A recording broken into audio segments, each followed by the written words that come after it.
네, 지난달 전북 임실에서 20대 남성의 시신이 발견됐습니다. 경찰과 검찰은 계부를 의심하고 있는데요. 짚어보겠습니다. 사실 처음에 반백골 상태로 발견돼서 사인을 밝히는 것도 쉽지가 않았었죠. 네, 그렇습니다. 그 당시에는 그랬는데요. 이제 국가수 부검 결과에서 새로운 사실이 드러났습니다. 남성이 이 둔기에 의해 머리가 함몰 골절되는 등 머리에 두부 손상이 있었다는 게 이 부검 결과였습니다. 남성 시신은 지난 19일 전북 임실의 한 인적드문 농로에서 발견이 됐습니다. 이 시신은 철제암 속에서 이 백골이 된 상태로 발견이 됐는데요. 신원을 확인해 보니 20대 남성이었고요. 당시 임실에 비가 많이 내려서 이 범행 흔적이 대부분 좀 사라진 상태였는데, 다만 이 시신에서 신경 안정제 등 이 세 가지 약물이 검출이 됐습니다. 그래서 경찰은 이 약물을 먹인 후에 둔기로 때려서 살해한 것이 아니냐 이렇게 보고 있습니다. 네, 누군가에게 살해당했을 가능성이 큰 것 같습니다. 주변인부터 조사를 시작했겠죠? 그렇죠. 저렇게 변사체로 발견이 되면 그 변사체하고 연관이 있는 가족이라든지 주변인을 대상으로 조사할 수밖에 없는데요. 당연히 이 유족도 참고인 신분으로 조사를 했어요. 그래서 그 희생한 남성의 어머니도 조사를 했고, 한 8년 전에 이 어머니하고 재혼한 계부, 이번 사건에 이제 피의자로 됐는데요. 그 사람하고도 이제 그 조사를 했는데, 이 사람은 뭐 본인이 부동산 중개업도 하고 화물차 기사도 한다, 뭐 이런 이야기를 하면서 이제 경찰이 물었겠죠. 시신이 발견된 곳이 임실 쪽이니까. 네. 임실 쪽에 간 적이 있습니까? 하고 했더니 1차 조사에서는 전혀 간 적이 없다. 이렇게 얘기를 하면서 아들이 가출한 것 같다. 이렇게 진술을 했다고 합니다. 네, 임실에 간 적이 없다. 이렇게 계부가 진술을 했다고 하는데, 그런데 경찰이 수상한 정황을, 증거를 발견하게 되죠. 네, 그렇습니다. 이 범죄 시작은 늘 이제 거짓말인데요. 그래서 이제 그 본인이 임실에 간 적이 없다라고 부인을 했기 때문에 경찰이 그 범죄가 발생됐을 그 추정 시각에 그쪽 근처에 있는 CCTV를 그 확인을 하게 됩니다. 그런데 바로 이 계부 차량이 그 당시에 임실에서 포착이 된 거죠. 그래서 이 포착이 됐는데 그 포착된 그 차량의 조수석에 누군가가 타고 있는 모습이 보였는데요. 네. 그것이 이제 그 약 40분 뒤에 이제 반대 방향으로 빠져나오는데 그때는 그 차 안에 있었던 그 남성의 모습이 보이지 않았다라고 하는 것이죠. 그래서 이제 경찰은 바로 이 CCTV 영상을 근거로 해서 그 바로 이 계부를 피의자로 체포를 하게 됩니다. 그렇군요. 체포를 해서 경찰이 이 CCTV 영상을 계부에게 들이댔는데 계부는 뭐라고 반박을 했습니까? 네, 그러니까 처음엔 간 적이 없다고 했다가 이제 CCTV 분석으로 임실에 간 건 확인이 되니까요. 이제 본인이 옛날에 뭐 부동산 중개업도 했다 이렇게 얘기를 한 것처럼 태양광 사업 부지 물색을 위해서 임실을 방문했다. 그리고 원래 조수석에 탔던 남성이 이제 돌아 나오는 길에는 그럼 40분 뒤에는 왜 없었냐 이렇게 얘기를 하니까 무전 여행 중이라 그래서 이제 방향이 일치하니까 태워서 내려줬다 이렇게 얘기를 했는데요.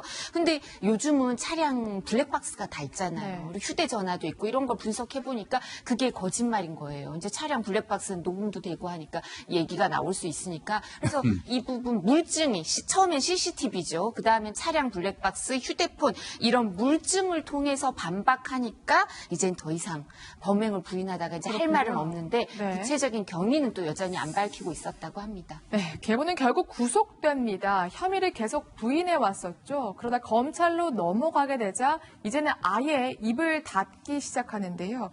그래서 검찰이 더 확실한 증거를 잡기 위해서 포착된 당일의 CCTV를 모두 확보해서 분석을 했다면서요? 아마 이 남성의 집에서부터 시신이 발견된 그 길까지 그 도로에 있는 모든 CCTV를 확보한 것 같습니다. 그래가지고 그거를 이제 정밀 분석을 했는데 아마 화질이 좋지 않았던 것 같아요. 그러니까 옆자리 조수석에 탔던 사람이 아까 변호사님 말씀하신 것처럼 무전 취식하는 사람 뭐 태운 거라고 얘기를 하고 있으니까 실제로 그런 사람인지 여부를 확인하기 위해서 이제 화질을 개선하는, 이제 우리는 뭐 그런 얘기 합니다만 영상 선명화 작업이라고 하거든요. 그 작업을 했어요. 그래가지고 화질이 깨끗해져서 딱 봤더니 조수석이 타고 있던 건 아들이 맞습니다. 아들이 맞고요. 이미 그 범행 장소로 가기 전에 아들은 기댄 채 축 늘어진 형태였다는 겁니다. 그리고 이 남성이 이 아들을 내려놓고 다시 돌아서 반대 방향으로 올 때는 그 승용차에 아들이 없었다는 거죠. 그렇군요. 그러면 지난달 3일에 계부가 의붓 아들을 살해했다. 이렇게 검찰과 경찰이 결론을 낸 거네요. 네, 그렇습니다. 일단 정리를 좀 해보자면요. 이날 의붓 아빠는 오전에 이 목포 자택에서 이 의붓 아들을 태워서 임실로 이동을 했고요. 이 시신이 발견된 농로 인근에 이 차를 세웠습니다. 그리고 이 CCTV에 포착된 42분 사이에 이 차 안에서 이 지적 장애가 있는 의붓 아들의 머리를 이 둔기로 수차례 내리쳐서 살해했다고 이 검경은 보고 있습니다. 그리고 이 주변에 버려진 이 철제함에 이 시신을 넣어서 유기를 한 거고요. 그리고 CCTV에 비친 이 의붓 아들 모습을 보면 아까 힘이 쭉 쳐져 있었다고 하셨는데 이 범행을 위해 의붓 아빠가 약물을 먹여서 이 정신을 잃게 한 것으로 추정됩니다. 근데 이 의붓 아들과 아무리 의붓 아들이라 그래도 한 10년 가까이 살았잖아요. 예, 예. 근데 왜 살해를 했는지 예. 이해가 되지 않는데요. 이거 사건 초기에는 검찰이나 경찰에서 상당히 이것 때문에 난해했었어요. 살해한 거 모든 정황은 살해하여서 유기한 게 맞는 것 같은데 이 사람이 왜 살해를 했는지에 대해서는 명백히 말하지 않고 있고 네. 또 객관적인 어떤 다른 증거도 없었기 때문에요. 네. 그래서 이제 굉장히 고민을 했었는데 드디어 추가 수사를 하면서 이제 범행 동기가 나오게 됩니다. 오 교수님이 아마 말씀해 주실 거예요. 네, 아마 오 교수님이 대답해 주셔야 될 것 같은데 이유가 뭐였어요? 10년 가까이 산 정보다 이 남성에게 중요한 게 뭐였나요? 보험살인이었습니다. 보험살인이요. 네. 그게 이제 왜 그러냐면은, 네. 지금 이 보험을 아들 앞으로 해서 2억 5천만 원을 들어놨어요. 생명보험에.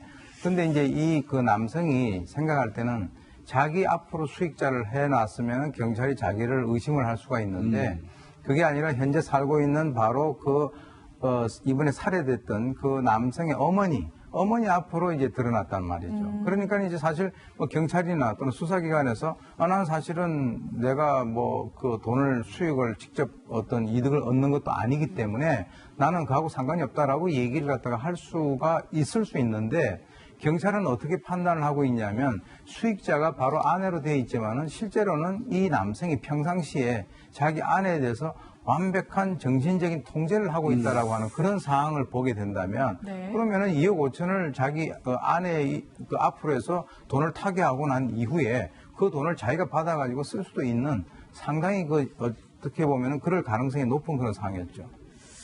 네. 이렇게 억대 생명보험금을 노리고 의붓 아들을 아주 잔혹하게 살해한 계부였습니다.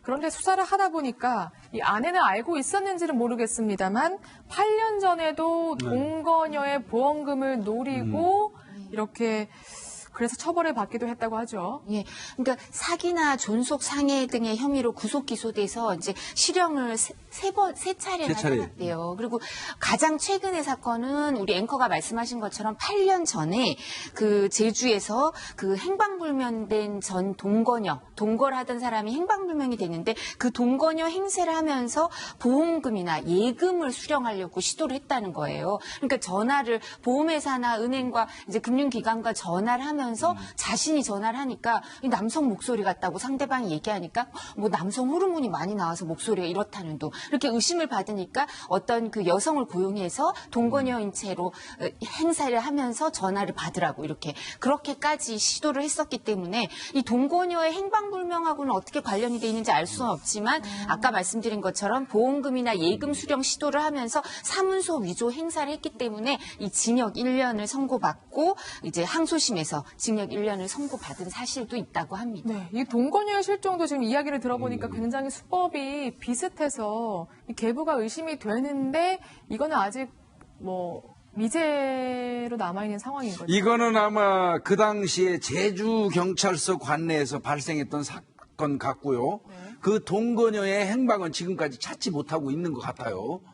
그런데 이 사람이 그 동거녀의 행세를 마음 놓고 했다는 얘기는 적어도 동거녀가 나타나지 않을 거라는 확신을 가지고 있는 걸로 보여져요. 네. 그래서 이 사건하고는 별개로 제주경찰서에서 8년 전 이 사람의 동거녀의 그 행방 관련된 수사는 제가 볼 때 진행해야 될 걸로 보입니다.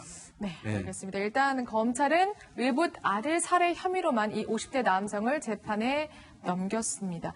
잠시만 정경심 교수 얘기를 잠깐 하자면 영장실질심사가 현재 계속 진행되고 있고요. 1시에 휴정을 한다고 합니다. 아무래도 점심을 지금 먹으려고 하는 것 같은데 법정 대기실에서 점심 도시락으로 대신을 한다고 합니다. 아마 오후를 넘겨서까지 꽤 오랜 시간 동안 영장실질심사가 진행될 것으로 예상이 됩니다.